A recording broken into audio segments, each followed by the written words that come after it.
بغیر گزارے ہی نہیں. 5 دفعہ نماز پڑھتے ہیں. تقلید کیا ہوتی ہے؟ جب امام اللہ اکبر کہتے ہیں ہم بھی اللہ اکبر کہتے ہیں, وہ رکوع میں جاؤ, یہ تقلید تو کر رہے ہیں. اور کیا کر رہے ہیں؟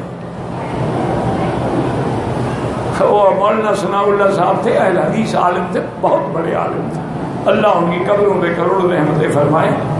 تو علامہ اقبال کے ساتھ دوستی تھی ان کی, تو کٹھے بیٹھتے تھے, گپ شپ لگاتے تھے. تو ایک دن بیٹھے تھے کہ کسی آدمی نے آ کے حضرت سے پوچھا یہی تقلید کا مسئلہ. علامہ صاحب تو بیٹھتے تھے نا, اصل کے بعد ان کی مجلس ہوتی تھی, حکا شکا کر کے لاتے رہتے تھے.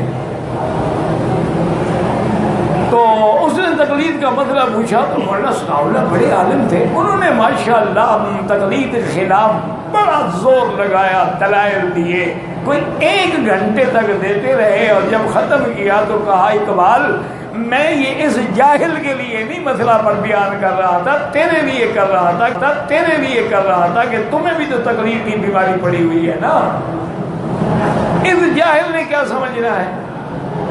میں نے اتنا زور تیرے لیے لگایا. انہوں نے کہا مولانا مجھے تو پھر یہی سمجھ آیا ہے کہ اگر تقلید چھوڑ دیں تو کیوں نماز بے امام, پھر نماز تو ہوگی لیکن امام نہیں ہوگا, کوئی رکوع میں پڑا ہوگا, کوئی سجدے میں پڑا ہوگا, تقلید کے بغیر گزارا ہو ہی نہیں سکتا. کہنے لگا یار تیرا کوئی علاج نہیں.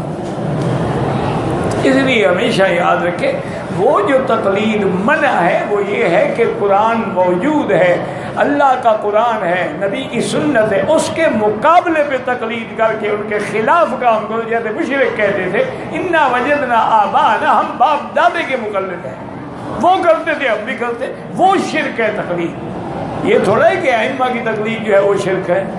تو سارے صحابہ, کتنے صحابہ ہیں لیکن فتویٰ دینے والے 7 صحابہ تھے, سب انہی سے مسئلہ پوچھتے تھے.